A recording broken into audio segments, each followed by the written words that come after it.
Hello students, welcome to my application.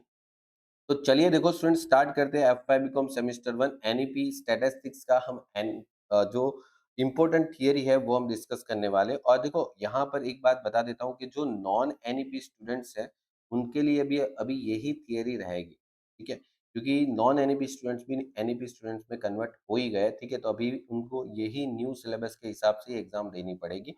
चलिए तो देखो, सबसे पहले तो मैं स्टैटिस्टिक्स का जो आपका पेपर स्टाइल है वो डिस्कस कर लेता हूँ, फिर मैं आपको बताता हूँ कि कौन सी इंपॉर्टेंट थियरी आपको अच्छे से पढ़ के जानी चाहिए। देखो सबसे पहले तो आपको यहाँ पर क्वेश्चन नंबर 1 करना है, जिसमें आपको 7 में से कोई भी 5 शॉर्ट क्वेश्चन लिखने रहते हैं। और 5 शॉर्ट क्वेश्चन में हर क्वेश्चन 2 नंबर का होता है, 2 मार्क्स का रहता है। तो टोटल आपका 10 मार्क का मतलब यहाँ पर शॉर्ट क्वेश्चन हो जाता है, ठीक है। और इसके बाद आपका क्वेश्चन नंबर 2, जिसको मैं बाद में बात करूंगा, क्वेश्चन नंबर 3 पे भी बाद में बात करते हैं, और क्वेश्चन नंबर 4 की बात करते हैं, जिसमें आपको थियरी आएगी। और ये थियरी आपको 12 मार्क्स की पूछेंगे। हो सकता है कोई भी 2 थियरी लिखनी पड़े, या तो हो सकता है कोई भी 3 थियरी लिखनी पड़े, ठीक है, डिपेंडिंग। तो 2 थियरी अगर लिखनी पड़ेगी तो एक थियरी 6 मार्क्स की रहेगी, और अगर 3 थियरी लिखनी पड़ेगी तो एक थियरी कितने मार्क्स की रहेगी? 4, ठीक है। और यहाँ पर अभी आपको एक चीज़ नोटिस करनी है कि अगर आप लोग अभी तक के बुक्स के सारे जो शॉर्ट क्वेश्चन है वो अच्छे से पढ़ के गए हो, और प्रीवियस 2 साल के जो पेपर है, मतलब 2023 और 2024, तो देखो मैं अभी रिसेंटली आपको यूट्यूब पे यहाँ पर 2023 का और 2024 का पेपर का सॉल्यूशन अपलोड कर रहा हूँ, ठीक है। तो आप यूट्यूब को सब्सक्राइब कर लीजिए, और हो सके तो हमारी टेलीग्राम चैनल भी ज्वाइन कर लीजिए, ताकि आपको उसका नोटिफिकेशन आ जाए, ठीक है। तो ये तो पेपर आपको यूट्यूब पे पूरा मिल जाएगा, ठीक है। दोनों पेपर है एनईपी वाले पेपर, ये एनईपी पेपर है, ठीक है, एनईपी पेपर, ठीक है। तो इसमें कोई ऐसा है नहीं कि कुछ हार्ड है, एकदम इजी है। आपको अगर प्रैक्टिस किया है आपने तो आराम से ये हो जाएंगे। उसके बाद आपको थियरी कौन सी पढ़नी है, तो चलिए एक बार थियरी देख लेते हैं, फिर उसके बाद हम बाकी के क्वेश्चन की बात करते हैं। तो देखो थियरी में है, एक तो what is a median, what is the median, और एक्सप्लेन द मेरिट और डीमेरिट। देखो हो सकता है कि सिर्फ मेरिट भी पूछ ले, हो सकता है सिर्फ डीमेरिट भी पूछ ले, ठीक है। और हो सकता है कभी कभी ये जो 2 मार्क्स में आपको थियरी पूछते हैं वहां पर भी ये टॉपिक पूछ लिया जाए, ठीक है। और लॉन्ग क्वेश्चन में भी पूछ सकते हैं 6 मार्क्स के लिए या 4 मार्क्स के लिए, ठीक है। और ये है what is the standard deviation, और उसके मेरिट और डीमेरिट, ओके, वो भी हो गया। फिर एक बहुत इंपॉर्टेंट थियरी है कि difference between primary data and secondary data. ये आप पता है 11-12 में भी करते थे, प्राइमरी डेटा और सेकेंडरी डेटा। ये एक इंपॉर्टेंट थियरी, इसको अच्छे से कर लेना, ठीक है। और उसके बाद है मोड। तो मोड का मतलब आपको समझाना है व्हाट इज अ मोड, और उसको एक्सप्लेन करना है उसके मेरिट और डीमेरिट के साथ। फिर व्हाट इज अ मीन, उसमें भी उसका बेनिफिट, मतलब या एक काम करो, इसमें भी मेरिट डीमेरिट दोनों कर लो, ठीक है। यहाँ पर मेरिट्स एंड डिमेरिट्स, ठीक है। और आगे बात करते हैं तो explain the merit and demerit of the mean deviation, ठीक है। मीन डेविएशन के भी मेरिट डिमेरिट कर लो। उसके बाद आता है explain the scope of statistics. ये एक इंपॉर्टेंट टॉपिक है, क्योंकि बहुत सारी कॉलेज के इंटरनल में ये टॉपिक पूछा गया। मतलब मैंने बहुत सारे स्टूडेंट्स को इंटरनल में ये जो थियरी है वो इम्पोर्टेंट में दिया था, कुछ कॉलेज में पूछा था, कुछ कॉलेज में नहीं पूछा था, ठीक है। तो वो डिपेंड करता है कॉलेज टू कॉलेज। उसके बाद explain the merit and demerit of the quartile deviation, ठीक है। मतलब देखो, अगर आप इस पूरे स्टैटिस्टिक्स को इतना देखते हो ना, तो देखो आपके पास एक तो मीन होता है, मीडियन होता है, और एक होता है मोड।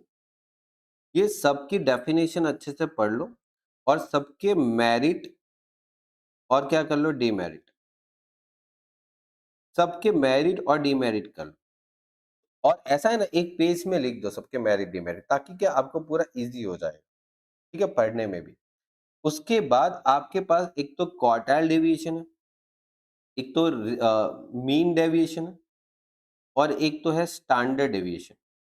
और ये तीनों के एक तो थियरी, मतलब आप उसकी डेफिनेशन पढ़ लो, और उसके मेरिट और डीमेरिट दोनों पढ़ लो, मेरिट और डीमेरिट, ओके, दोनों पढ़ना है, ठीक है। तो ये मेरिट डीमेरिट सबके कर लो, क्योंकि देखो यहां से कहीं 2 क्वेश्चन तो लॉन्ग क्वेश्चन में जरूर आते हैं। मतलब यहाँ से कहीं न कहीं 8 मार्क्स का तो चीज़ 8 तो मैं बोल रहा हूँ, ज़्यादा भी आ सकता है, क्योंकि कभी-कभी 2-2 मार्क्स में भी पूछ सकते हैं, बोले कि मीन डेविएशन के मेरिट बता दो, मोड के मेरिट बता दो, कोई भी दो। मतलब ऐसा नहीं है कि ये सिर्फ लॉन्ग में ही पूछे, शॉर्ट में भी पूछ सकते हैं।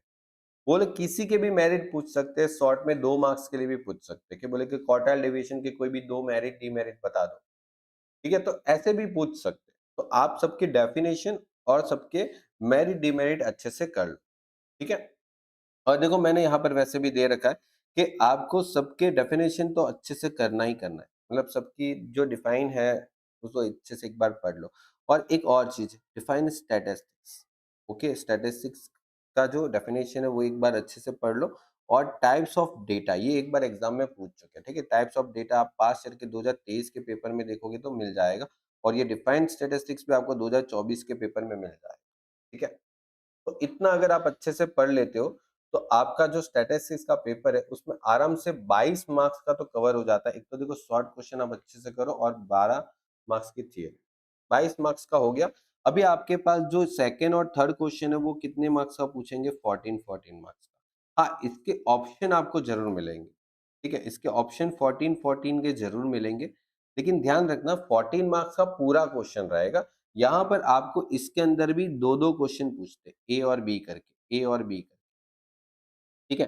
तो ए और बी करके पूरा क्वेश्चन भी पूछ सकते हो और एक 14 मार्क का भी क्वेश्चन पूछ सकते हैं, ऐसे होता है।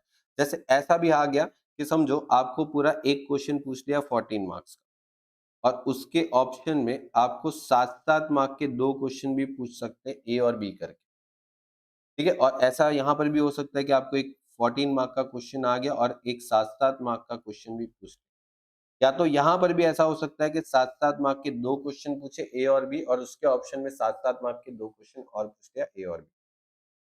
ठीक है? तो इस तरीके से आपको जो सेकंड और थर्ड क्वेश्चन है वो 14-14 के रहेगा। और एक चीज़ ध्यान रखना कि ये जो क्वेश्चन होता है, ये आपका नॉर्मली जो मीन, मीडियन, मोड मतलब यहाँ से आप मीन,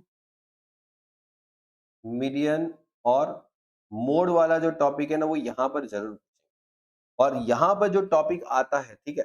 उसमें आपका standard deviation, quartile deviation, mean deviation, फिर वो कंबाइंड स्टैंडर्ड डेविएशन, ठीक है? जो स्टैंडर्ड डेविएशन का कंबाइंड वैल्यू होता है, कंबाइंड मीन होता है, ठीक है? मतलब एक्स बार सी जो निकालते हैं और एक होता है एस सी निकालते हैं, ठीक है? इतना टॉपिक यहाँ पर पूछे जा सकता है और इतना टॉपिक आपको यहाँ पर पूछा जा सकता है। सेकंड, ठीक है? अगर इतना आया है ना, तो मैं बोलता हूँ कि आपका पूरा स्टैटिस्टिक्स में पेपर के अंदर 40 मार्क पक्का है। ठीक है?